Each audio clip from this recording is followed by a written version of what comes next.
It all began with an unsettling chill that crept down my spine one evening, a feeling so visceral it was impossible to ignore.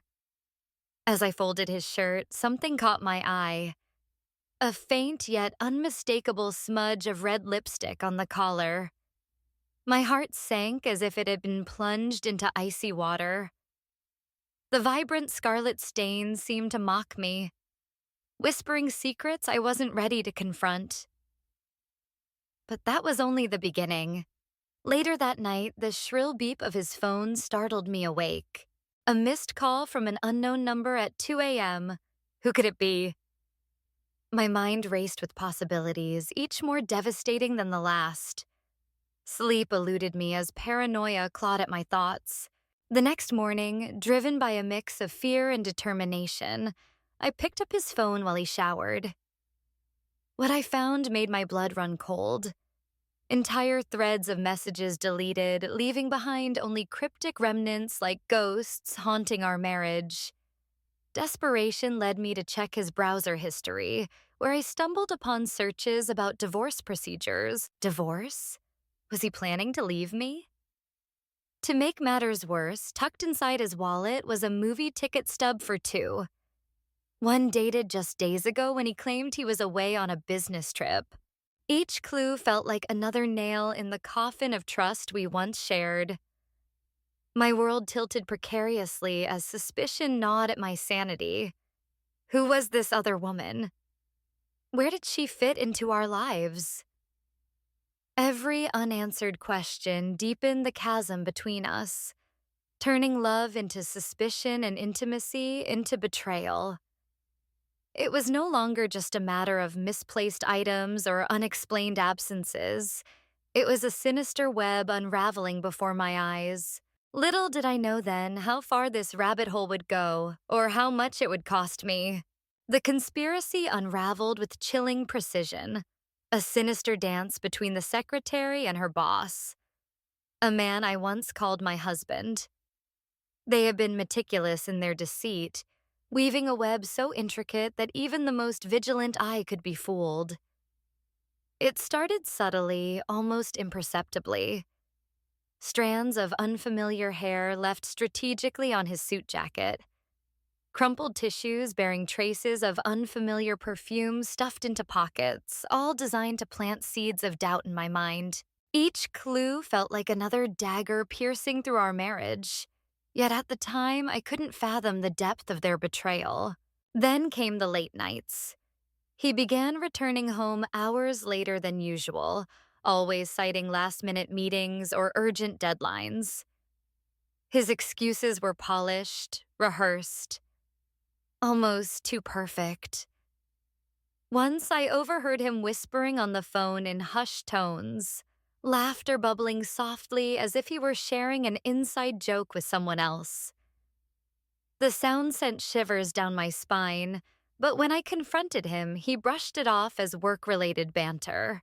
"It's just Sarah from accounting," he'd say, dismissing my concerns with practiced ease. But deep down, I knew something was amiss. Every word he spoke carried the weight of lies. Every glance seemed laced with guilt.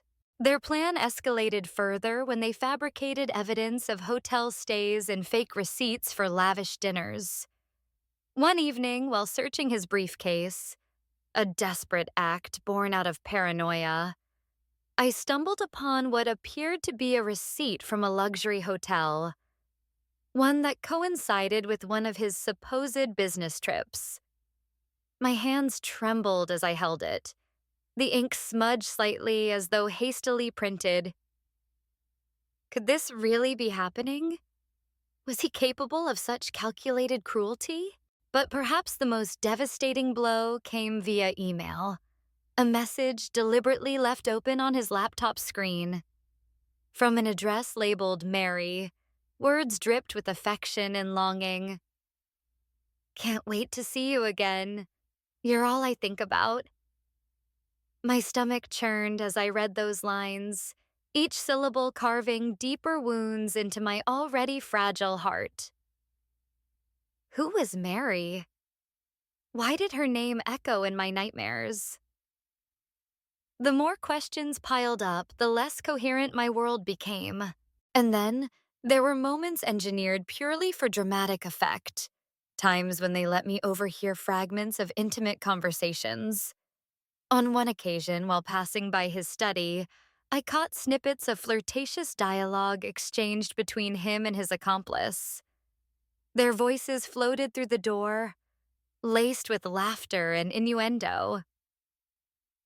"You're amazing," he murmured, followed by giggles that sounded anything but professional. I stood frozen outside, tears streaming silently down my face, realizing how thoroughly I'd been manipulated. Looking back now, I understand the full extent of their manipulation. They weren't merely trying to deceive me, they wanted to destroy me emotionally, piece by excruciating piece. Every staged clue, every fabricated detail was a brick laid in the foundation of their betrayal. And I, blinded by love and trust, walked straight into their trap without question. The hotel became the epicenter of my unraveling world, a labyrinth where every corner seemed to whisper betrayal. Desperation had driven me to hire a private investigator, someone who could provide clarity in this fog of deceit. But even with professional help, nothing prepared me for what awaited me inside those gilded walls. Armed with determination and a growing sense of dread, I walked into the lobby, my heart pounding like a war drum. The air was thick with tension, as if the building itself conspired against me. I approached the front desk, trying to maintain an air of casual confidence, though my hands trembled slightly. The receptionist, a stern woman with sharp features and an even sharper gaze, eyed me suspiciously. "Can I assist you?" she asked curtly, her tone implying that my presence was already unwelcome. Swallowing hard, I fabricated a story about being worried for my husband's safety, claiming he hadn't returned calls and I needed to ensure everything was all right. Her expression hardened further, clearly unconvinced by my act. "Ma'am," she said coldly, "we cannot disclose guest information due to privacy policies." Each word felt like a brick wall slamming shut before me. Frustrated but undeterred, I requested access to the security footage from the hallway cameras outside his room. Surely, visual evidence would confirm or deny my worst fears. But fate, it seemed, had other plans. Just as I convinced the manager to make an exception, citing urgent concerns, the system inexplicably malfunctioned. A technician informed us apologetically that the cameras covering that specific corridor were down for maintenance. Coincidentally, during the exact time frame I needed to review. My stomach churned at the thought of such impeccable timing. Coincidence? Or part of their elaborate scheme? As I lingered near the elevators, attempting to formulate another plan, disaster struck. One of the staff members, likely tipped off by the suspicious receptionist, confronted me. "Excuse me, madam," he barked, his voice echoing ominously through the marble halls. "What exactly are you doing here?" Panic surged through me as I realized I'd been caught snooping. Stammering out excuses, I tried to retreat toward the exit, only to find two burly security guards blocking my path. Their imposing figures loomed over me, making escape seem impossible. For a moment, I feared arrest, or worse, public humiliation. But somehow, pleading ignorance and feigning distress earned me a reprieve. They escorted me out with warnings not to return under any circumstances. Humiliated yet resolute, I sat in my car afterward, gripping the steering wheel until my knuckles turned white. Every setback fueled my resolve rather than dampened it. If they thought they could silence me with technical glitches and intimidation tactics, they underestimated how far I'd go to uncover the truth. This wasn't just about catching him anymore. It was about proving to myself that I still had agency in a life spiraling out of control. Little did I know, however, that these obstacles were merely precursors to the storm awaiting me ahead. The truth came crashing down on me like an avalanche, burying what little remained of my shattered trust. After weeks of suspicion and relentless pursuit of answers, I finally confronted the horrifying reality that had been lurking in the shadows all along.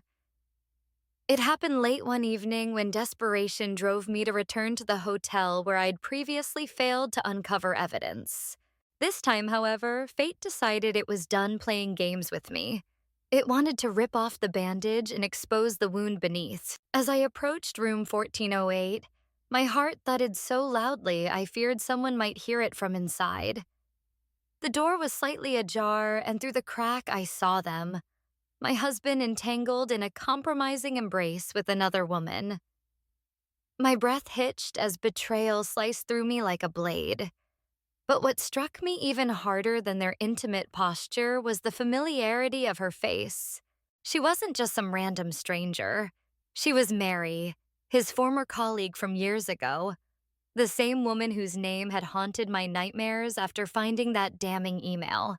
My knees buckled under the weight of realization. How long had this affair been going on? Why hadn't I seen it sooner? Every unanswered question felt like acid burning holes into my soul. As if sensing my presence, they froze mid-movement, and then panic erupted in their eyes. They scrambled to cover themselves, but the damage was already done. Their guilt hung heavy in the air, suffocating me with its potency. But the nightmare didn't end there. In my fury, I stormed into the room, demanding answers. That's when I noticed something peculiar, a laptop left open on the desk.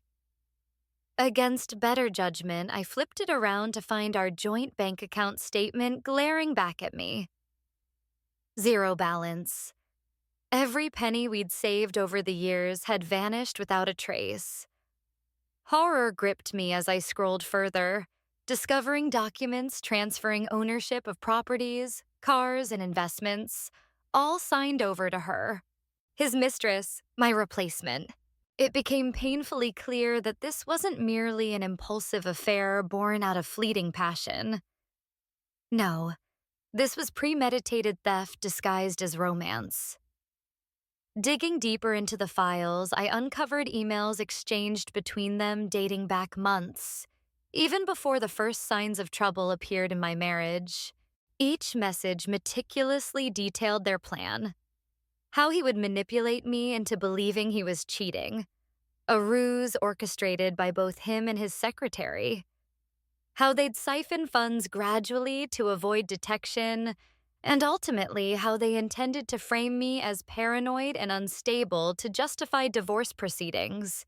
Betrayal upon betrayal stacked up like bricks until I could barely breathe. Not only had he lied about everything, but he'd also plotted my financial ruin behind closed doors. And now here I stood, stripped bare. Not just emotionally, but financially too. My world crumbled around me as I realized the depth of his deceit. He hadn't simply fallen out of love with me. He'd orchestrated my downfall with cold precision. When confronted, Mary smirked smugly, her lips curling into a cruel smile. "You are always too blind to see," she sneered, revealing herself not as a victim of circumstance, but as a willing accomplice. Her words stung more than any slap ever could. She wasn't sorry. She was triumphant.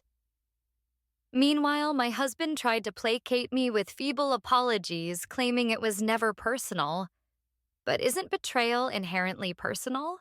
The aftermath of the betrayal was nothing short of apocalyptic. A storm that left me stripped bare, not just financially, but emotionally and socially. Divorce proceedings became a battlefield where I was outmaneuvered at every turn. My husband's meticulous planning over months had ensured he walked away with everything. Our savings, properties, investments. Even the small comforts I once took for granted were now beyond my reach. The judge's gavel fell like a death knell, sealing my fate as someone who had lost it all. By the time the dust settled, I found myself standing in an empty house, staring at walls that no longer belonged to me. Everything we'd built together, the dreams, the memories, had been erased as if they never existed. But losing material possessions paled in comparison to the agony of fighting for custody of our child. He wielded his newfound wealth like a weapon, hiring high-profile lawyers to paint me as unstable and unfit. "She's paranoid," they argued in court, pointing to the very suspicions he had orchestrated to gaslight me. Each accusation felt like another dagger piercing what little remained of my dignity. Despite my pleas, despite the tears streaming down my face as I begged the judge to see through their lies, the verdict went against me. My heart shattered into irreparable pieces when I heard those final words: custody awarded to the father. It wasn't just losing my child. It was being told by society that I wasn't good enough to be a mother. And then came the whispers, the cruel, cutting murmurs that followed me wherever I went. Friends turned into strangers. Acquaintances morphed into judgmental onlookers. Social media amplified the scandal, turning my private hell into public spectacle. Headlines screamed betrayal. Neighbors speculated about my sanity, and even people I barely knew felt entitled to weigh in on my life. Every glance, every hushed conversation felt like salt rubbed into my open wounds. They didn't care about the truth. They only wanted drama, gossip, anything to fill the void of their own mundane lives. I became a cautionary tale, a caricature of failure, but for falling victim to such calculated deceit. With no money left to sustain myself, selling the house became inevitable. The process was excruciating, a literal dismantling of the life I once cherished. Room by room, memory by memory, I packed away fragments of a past that now seemed foreign. The buyers were cold and indifferent, viewing the property not as a home, but as an asset. When the transaction was complete, I stood outside what used to be my sanctuary, clutching a suitcase filled with remnants of my former self. Homeless, penniless, and utterly alone, I wandered into a future devoid of hope.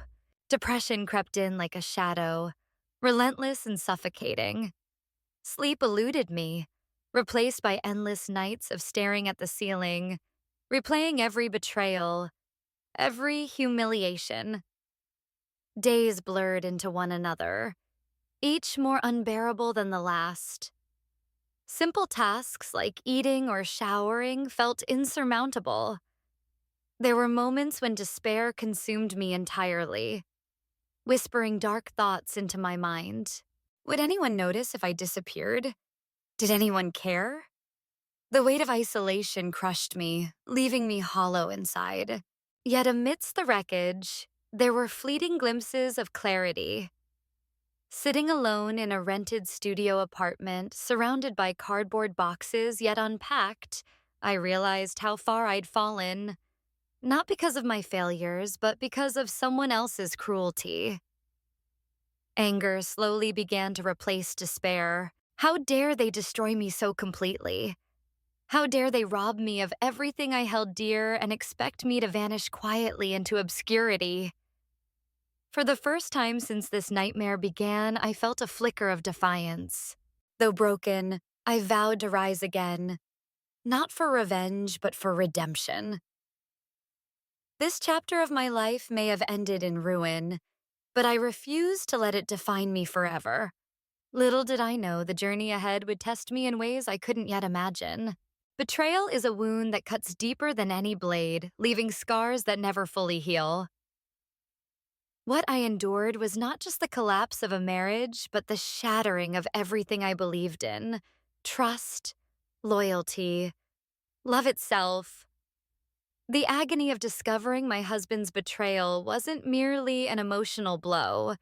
It was a seismic event that upended my entire existence. Every lie he told, every scheme he orchestrated with his accomplice felt like a dagger twisting in my heart. It wasn't just about losing him. It was about realizing how profoundly misplaced my trust had been.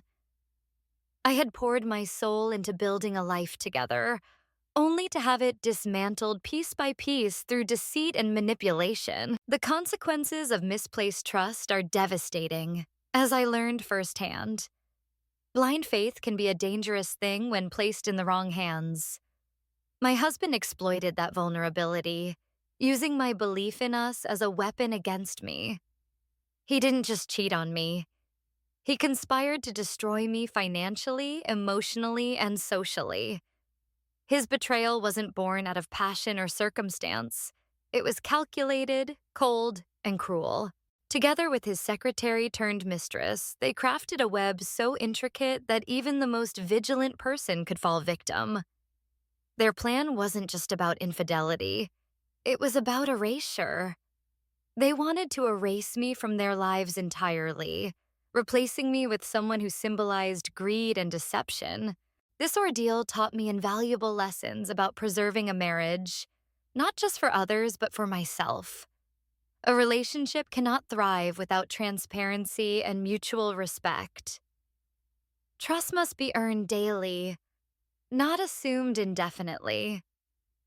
Looking back, there were signs I ignored, red flags I dismissed because I believed too deeply in the illusion of perfection we had created. But no marriage is perfect, and pretending otherwise is a recipe for disaster. Yeah. Healthy relationships require effort, communication, and honesty, qualities my husband lacked entirely. If there's one lesson I hope others take from my story, it's this: never ignore your instincts. That gnawing feeling in your gut isn't paranoia, it's intuition screaming for attention. But beyond personal reflection lies a broader warning about the darkness people are capable of. My husband and Mary weren't content with simply betraying me. They reveled in it. Their delight in orchestrating my downfall revealed a level of malice that still haunts me. This wasn't just a private tragedy. It was a glimpse into the depths of human depravity. People will go to extraordinary lengths to satisfy their own desires, often at the expense of those who love them most. Their actions serve as a chilling reminder that not everyone wears their intentions openly. Some hide behind masks of charm and sincerity, waiting for the perfect moment to strike. Amidst the wreckage, however, one truth emerged stronger than ever: the value of honesty in a family. Honesty isn't just a virtue, it's the foundation upon which lasting relationships are built. Without it, marriages crumble, children suffer, and homes become battlegrounds instead of sanctuaries. My experience underscored the importance of fostering open dialogue within families. Secrets breed mistrust, while transparency fosters connection. Though my marriage ended in ruin, I refuse to let bitterness define my future. Instead, I choose to rebuild, not just my life, but my values. If I could speak directly to anyone facing similar struggles, I would say this: betrayal may break you, but it doesn't have to define you. You can rise from the ashes stronger, wiser, and more resilient. Let my pain be your cautionary tale, a reminder that love without integrity is hollow, and trust without accountability is perilous. And though forgiveness may seem impossible now, healing begins when you reclaim your power. Remember, no matter how dark the night, dawn always follows. Some people leave scars, others leave lessons. Burn and reborn stories that break you, then rebuild you.